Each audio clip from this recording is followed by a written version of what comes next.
سلام نعخم يخون كبرانن تعزبت مدب نلوم حموس ميازيات شعته كل تشحن عسران شدشتن استدالو زيناتات حيزنا لكم قريبنا لنا سنة مكتتال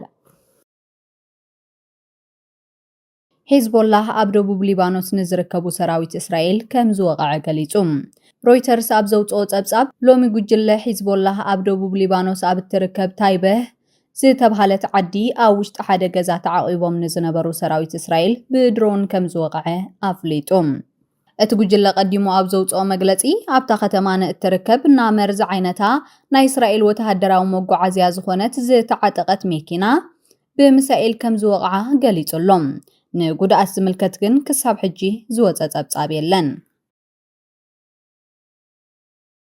إسرائيل أم مبرقاون دبوباون ليبانوس نزركبا ختماتات دبديبام لومي أما كلاي مبرق زركبوناي الجزيرة غازيت أنياتات كم زحبرو حيلتات مكل خال إسرائيل أم مبرقاو ليبانوس نزركبا الشيخن ميفادونن زتبهالا ختماتات دبديبام اللوم بتوسخي أب دبوباو كفالة هاجر أب زركبا كونين كومون أب كبابي علي التاهير تمساسال متقعتي تفتيم اللوم كساب حجي بسنكة متقعت زموتو ويزو قصولو سبات زقلت وقعاو تابتاب أيوتن إذا حدش متقعت زمت زلو تمال إسرائيل أملا ليبانوس بزفت أمتو برتوع دبداب انتو وحده كل 154 سبات كغطلو خلو حدش عن حدا 195 زخونو دما كم زقصولو أب استحبرو اللقوانيوم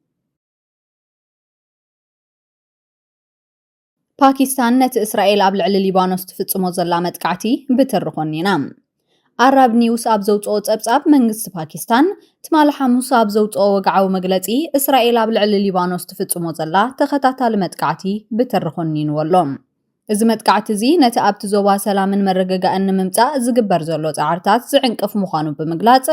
أهقراو محبرسب نتنا برتعز خيد زلو وترن معقات هتوز سقوم تخوسد تسويعم إذا كان منيستر وزاء قدايات باكستان زوز مقلتي حبرات منقصات أمريكان إيرانن نخلت تسومن تسانحه تأفاف ناي تقسي دوم بالسم مع دحر مقبارهم زمت أيوم ولاقوا باكستانن إيرانن اتسمم معني ليبانوسون كحقوف كم زلوون تقلتا حبرات منقصات أمريكان إسرائيلن جن اتناي تقسي دوم بالسم مع نليبانوس كم زي شفن بمقلات إسرائيل بتخباب تفتسمو تهدراو سرحيتات كأسئلاتو تركب منيستر وزاء قدايات باكستان عم مقلتيو باكستان نتقابل على ليبانوس زكايد زلو تهدراو متقعتي بسمكو دما نصوحان زيغاتات هيوتهم سنولون تحت قرص لمعاتات زعنولون زلو خونتات بزلعله درجه تخنونو يلوم السقمت اسرائيل ناهغراو حقتاتن مسرتاو سباو متكلاتن بقلص زطحس مخانون اسميرولولم بتوسخي باكستان مس منغستن حزبن ليبانوس زلوا زي النقانق دغفن حبرتن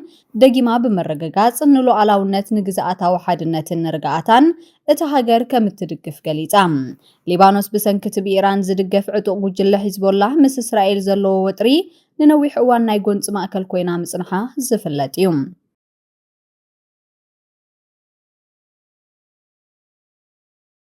ترامب وتهدراو حيل أمريكا أب كباب إيران كتصنح مخانو أفليتم بمسارة أبصاب بي بي سي بريزيدنت دونالد ترامب أب تكال محبراو مربب تروز سوشال سراويت حبرات منقصات أمريكا أوشت إن كبابين إيران كتصنحو مخانو وقعو مقلتي هيبولهم ترامب أم مقلتيو كم زسمرلو كلنا أمريكا مراخب بحري نفرت خينات كومون برتوع وتهدراو حيلي مس أخول أتقارن كوينهم أب تزوبا كتصنحيهم السقمت زدمان تدرو تداخيمو زلو صلاأن مدمساسن نمتقعن قبو مخانو قليصم ات بريزيدنت كم زحبرو از سراويت زي ابت بوتات صنح ات استبصح ناي حق سممع ويدماري الاغريمنت ملؤ بملؤ كساب زتكبر طرايوم ولاكوا تسممع كفرس زخل عدلو ازيو تحت مخانون تغلصه بزخونه يخون مخنيات ات سممع انت زيت تكبيرو جن امريكا كاب زخونه يخون العلي بزعبين بزحيلن مجدي متوكاس كتجمر مخانا اطنقيقلهم إذا ما قد محجي ما نمري هو بزي فلت برتع وتهدرا وحيل استسنى كخون مخانو أسمير اللوم أمود أتادما تعب سراويت أمريكا بزحجوان أزوارو يتصنعني عرفن كم زلو بمحبار نابت زغط العاوة ممراح دلو مخانو بمقلات أمريكا تملي سالا بزب الحرق مقلت يوزازيمو إيران أم مسمر ماي هرموز نزحالفا مراخب كندم سسينا خطبل آتنكيغام ديلي ميل لومي أبزوت أو سفيحت أبصاب إيران أبتن خلت سومون تسنح ناي تقصدو مبال سممع ነቲ ስትራቴጂካዊ መስመር ማይ ሆርሙዝ ንምቁጽጻር ትጽዕር ከም ዘላ ብምግላጽ ዝኾነት መርከብ ነዳዲ ብዘይ ፈቓዳ ክትሓልፍ እንተፈቲና ከም ትድምስሳ ጠንቂቓ ሎሚ እቲ ስርዓት ናብ ኩለን ኣብቲ ከባቢ ዘለዋ መራኸብ ባሕሪ ብራድዮ ኣብ ዘመሓላለፎ መልእኽቲ ዝኾነት መርከብ ብዘይ ፈቓድ ክትሓልፍ እንተፈቲና ክትጠፍእ ኢሉሎም ብተወሳኺ እቲ ስርዓት ነተን መኻይን ባሕሪ ነቲ መስመር ማይ ንምጥቃም ብዲጂታላዊ ባንክ ኣዝዩ ከቢድ ክፍሊት ክኸፍላ ይሓትት ኣሎም እዚ መስመር ማይ እዚ ዓለም ካብ እትጥቀመሉ ነዳድን ጋዝን ኣስታት 20 ሚእታዊት ዝሓልፈሉ ኣዝዩ ወሳኒ ቦታ እዩ እዚ ጉዳይ እዚ ኣብ መንጎ ዋሽንግተንን ቴሄራንን ዓብ ናይ ምስሓብ ነጥቢ ኮይኑሎም ፕሬዚደንት ዶናልድ ትራምፕ እቲ መስመር ማይ ብናፃን ብውሑስን ክፉት ክኸውን ይጽውዓሎም ይኹን እምበር ሐሚድ ሆሴይን ዝተባሃለ ወሃቢ ቃል ናይ ኢራን ትካል ነዳድን ጋዝን ኢራን ኣብዚ ዝመጽእ ክልተ ሰሙናት ነጽዋር ንምምላስ ከይትጥቀመሉ ንምንቅስቓስ መራኸብ ባሕሪ ክትከታተል ኣለዋ ክብል ንጋዜጣ ፋይናንሻል ታይምስ ገሊጹ ኩሉ ነገር ክሓልፍ ከም ዝኽእል እንተኾነ ግን እቲ መስርሕ ንነፍሲ ወከፍ መርከብ ግዜ ከም ዝወስድ ንሱ ድማ ኢራን ኣይትህወኽን እያ ክብል ወሲኹ ገሊጹሎም ነፍሲ ወከፍ መርከብ መጀመርያ ብዛዕባ ጽዕነታ ኢሜይል ክትሰድድ ከላ ድሕሪኡ እቲ ናይ ኢራን ላዕለዋይ ቤት ምኽሪ ድሕነት ነቲ ብቢትኮይን ዝኽፈል መጠን ገንዘብ ክሕብረን እዩ እቲ ክፍሊት ንሓደ በርሚል ነዳዲ $1 ክኸውን ከሎ ጥራይን ዘለዋ መራኽብ ግን ብናጻ ክሓልፋ ተፈቒዱለን ኣሎ እዚ ናይ ኢራን ስጉምቲ ምስቲ ካብ ዋይት ሃውስ ዝወጽእ ዘሎ መግለጺታት ዝጋጩ እዩ ፕሬዚዳንት ትራምፕ እቲ ናይ ተኹስ ደው ምባል ስምምዕ ኣብቲ ኢራን ነቲ መስመር ማይ ሙሉእ ብምሉእ ብህጹጽን ብውሑስን ክፉት ክትገብሮ ኣብ ዘለዋ ምስምማዕ ዝተመስረተ ምዃኑ ኣነጺሩሎም በንጻሩ ግን ሚኒስተር ወጻኢ ጉዳያት ኢራን ዓባስ ኣራክቺ ምንቅስቓስ መኻይን ምስ ሰራዊት ኢራን ብምትሕብባርን ቴክኒካዊ ኩነታት ብምግንዛብን ጥራይ ከም ዝኸውን ገሊጹ እዚ ድማ ኣብ ልዕሊ ዋጋታት ነዳዲ ጥራይ ዘይኮነስ ኣብ ልዕሊ ቀረብ ነፈርቲ ዲዘልን ካልኦት ክሊኒካዊ ፍርያትን ዓብ ጽልዋ ክህልዎ ከም ዝኽእል ስጋኣት ፈጢሩሎም ምዕራባውያን ዋናታት መራኸብ ባሕሪ እቲ መስመር ማይ ብኸመይን መዓስን ከም ዝኽፈት ንምፍላጥ ብጥንቃቐ ይጽበዩሎም ክሳብ ሕጂ ምስ ቴሄራን ምትእስሳር ካብ ዘለወን ክልተ መራኸብ ወጻኢ ካልኦት ነቲ መስመር ክጥሕሳ ዝፈተና የለዋን ከም ማርክስ ዝኣመሰለ ዓበይቲ ትካላት እቲ ናይ ተኹስ ደው ምባል ስምምዕ ሙሉእ ናይ ድሕነት ውሕስነት ስለ ዘይሃበ ብጥንቃቐ ይሰርሓ ከም ዘለዋ ሓቢረን ሃገራት ወሽመጥ ከም ስዑድ ዓረብ ቀጠርን ሕቡራት ኢማራት ዓረብን ድማ ኢራን ነዚ መስመር ማይ ክትቆጻጸሮ ምፍታና ንድሕንነተንን ቁጠባዊ ረብሓታተንን ከቢድ ስጋኣት ከም ዝኾነን ቀይሕ መስመር ምዃኑን ይገልጻ ኣለዋ እቲ ኣብ ማእከላይ ምብራቕ ዘሎ ወጥሪ ኣብ መላእ ዓለም ናይ ጸዓት ቅልውላው የስዕብ ኣሎ ወላኳ ድሕሪ መግለጺ ትራምፕ ዋጋ ነዳዲ ቁሩብ እንተወረደ እተን መራኸብ ባሕሪ ነቲ መስመር ክሓልፋ ዘይምኽኣለን ግን ነቲ ዋጋታት ክንህር ይገብር ኣሎ ሰብ ሞያ ከም ዝሕብርዎ ኣማኢት መኻይን ባሕሪ ካብቲ ወሽመጥ ንምውጻእ ተሰሪዐን ጽበያ ኣለዋ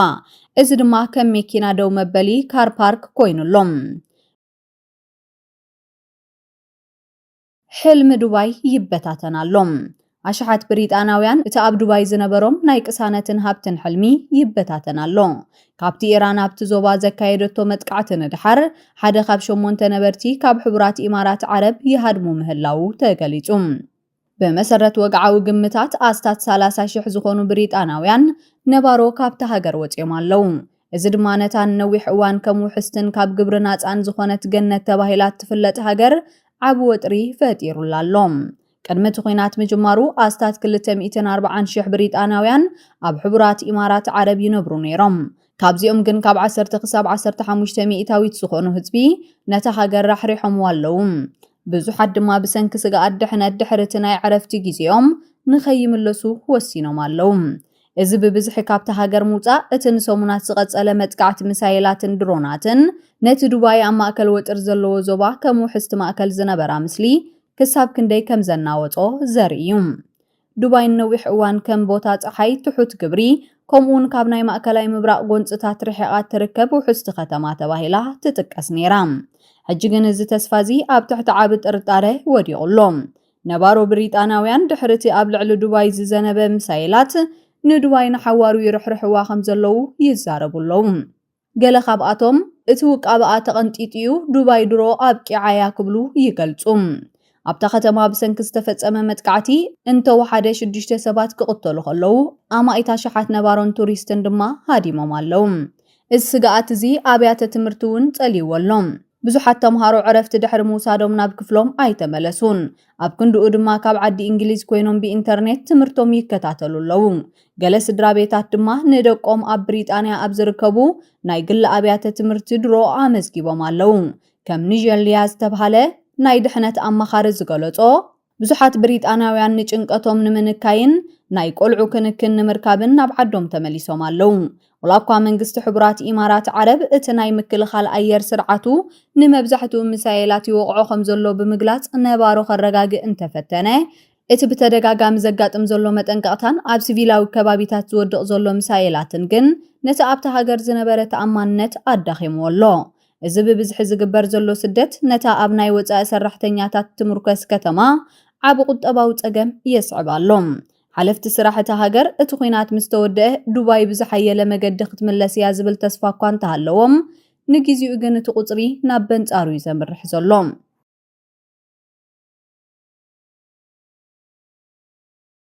ውድብ መግቢ ዓለምን ፋይናንሳዊ ትካልን እቲ ኣብ ማእከላይ ምብራቕ ዘሎ ኩናት ዓለም ለኻዊ ቀረብ መግቢ የዳኽም ከም ዘሎ ኣጠንቂቖም። አልጀዚራ ሎሚ ኣብ ዘውፅኦ ጸብጻብ ላዕለዎት ሓለፍቲ ባንኪ ዓለም ኣህጉራዊ ማዕከን ገንዘብ IMF ከምኡውን ዓለም ለኻዊ መደብ መግቢ ሕቡራት መንግስታት WFP ብሓባራዊ ዘውፅኦ መግለጺ እቲ ኣብ ማእከላይ ምብራቕ ዝካየድ ዘሎ ኩናት ኣብ ዋጋ ነዳዲ ተፈጥራዊ ጋዝን ድኹዕ ሕርሻን ከቢድ ወሰኺ የስዕብ ከም ዘሎ ኣፍሊጦም። እዚ ወሰኺ እዚ ድማ ብዘይ ዝኾነ ጥርጣረ ዋጋ መግቢ ከም ዝንህርን ህዝቢ መግቢ ናይ ምርካብ ዓቕሙ ከም ዝዳኸምን ክገብር ምዃኑ ኣጠንቂቖም ኣለዉ። እዞም ሰለስተ ዓበይቲ ትካላት ረቡዕ ኣብ ዘውፅዎ ናይ ሓባር መግለጺ እቲ ኣብ ማእከላይ ምብራቕ ዝካየድ ዘሎ ኩናት ኣብቲ ዞባን ካብኡ ወጻኢ ንዝርከቡ ሰባት ህይወቶምን መነባብሮኦምን ይበታትን ኣሎ ኢሎም። እቲ ብሰንኪ ኩናት ዝመፀ ናይ መግቢ ነዳድን ድኹዕን ሕርሻን ምቁራጽ ዝዓበየ ጾር ዝኸውን ኣብቶም ኣብ ዓለም ኣዝዮም ተቓላዕቲ ዝኾኑ ክፋላት ሕብረተሰብ ምዃኑ ድማ ኣስሚሮምሉ ኣለዉ። ብፍላይ ድማ እተን ትሑት ኣታዊ ዘለወን ኣብ ከም ወጻኢ ዝኣቱ ቀረብ ዝምርኮሳን ሃገራት በዚ ኩነታት እዚ ብዝኸበደ መገዲ ከም ዝጽለዋ እቶም ትካላት ገሊጾም። እቲ ኣብ መነባብሮ ዘጋጥም ዘሎ ምንሃር ዋጋታት ነቲ ዓለም ለኻዊ ናይ መግቢ ውሕስነት ኣብ ሓደጋ ዘእቱ ብምዃኑ ህጹጽ ስጉምቲ ከም ዘድልዮ ድማ ጸዊዖም ኣለዉ። ክልተ ደገፍቲ ጉጅለ ዳዒሽ ኣብ ልዕሊ ሰልፈኛታት ኒውዮርክ ናይ ኖታጉ መጥቃዕቲ ንምፍጻም ብዝገበርዎ ፈተነ ተኸሲሶም። ዘጋርዲያን ሎሚ ኣብ ዘውፅኦ ጸብጻብ ኣብ ከተማ ኒውዮርክ ኣብ ጥቓ መንበሪ ገዛ ከንቲባ ዞህራን ማምዳኒ ኣብ ዝተኻየደ ሰልፊ ነታጉ ብምትኳስ መጥቃዕቲ ክፍጽሙ ዝፈተኑ ክልተ መንእሰያት ብገበን ሽበራ ተኸሲሶም ኣለዉ። እቶም ተኸሰስቲ ኤሚር ባለት ወዲ 18 ዓመት ኢብራሂም ካዩሚ ወዲ 19 ዓመት ዝተባሃሉ ኮይኖም ኣብቲ ብሰሉስ ዕላው ዝኾነ ናይ ክስ መዝገብ ከም ዝሰፈረ ሓወይ ኣነ ሽበራ ክጅመር ዝደሊ እናበሉ ክዛረቡ ከም ዝተቐረጹ ተገሊጹ። እዞም መንእሰያት ብ7 መጋቢት እዮም ተታሒዞም። ኣብቲ ዕለት እቲ ኣብ ኣፍ ደገቲ መንበሪ ገዛ ምቁራጽ ምስልምናዊ ምቁጽጻር ኒውዮርክ ብየማናውያን ጉጅለታት ይካየድ ከም ዝነበረ ይፍለጥ። ኤሚር ባላት ሓደ ብኢድ ዝተሰርሐ ነታጊ IED አንዲዱ ናብቶም ሰልፈኛታት ክድርብዮ ከሎ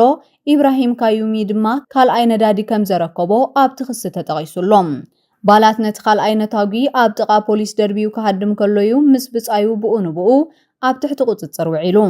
እቲ ተኸሲሶምሉ ዘለዉ ገበናት 8 ነጥብታት ዘጠቓልል ኮይኑ ንናይ ወጻኢ ግብረ ሽበራውያን ትካላት ደገፍ መሃብ፣ ናይ ጃምላዊ ህልቂት መሳርሒታት YMD ንምጥቃዕ ምውጣንን ምስራሕን ከምኡን ብዘይ ሕጋዊ መገዲ ነታጉ ምውናንን ምስግጋርን ዝብሉ ከቢድ ገበናት ይርከብዎም። መርመርቲ ከም ዝሓበርዎ እዞም መንእሰያት ካብ ፔንሲልቬንያ ናብ ኒውዮርክ ክመጹ ከለዉ ኣብ መኪንኦም ዝነበረ ካሜራ ዘረብኦም ቀሪጽዎ ይርከብ። ኣብቲ ዝተመልአ ቪድዮ እዚ ቦምባ ክትኮስ ከሎን ርእሱ ክልተ ክመቀል ከሎን ንምርኣይ ክጽበ ኣይክእልን እናበሉ ክዛረቡ ተሰሚዖም። ባላት ኣብ ዘረብኡ እቲ መጥቃዕቲ ካብ 8 ክሳብ 16 ሰባት ሰልፊ እንተበዚሑ ድማ ክሳብ 60 ሰባት ክቐትል ከም ዝኽእል ይዛረብ ነይሩ። ኤሚር ባላት ኣብ ትሕቲ ቁጽጽር ምስ ወዓለ ነቢና ምስ ዝጽረፍ ስቒልና ይንርአን ስጉምቲ ኢና ንወስድ ኣነ እንተዘይገይረዮ ካልእ ሰብ መጺኡ ክገብሮ እዩ ብምባል ተዛሪቡ።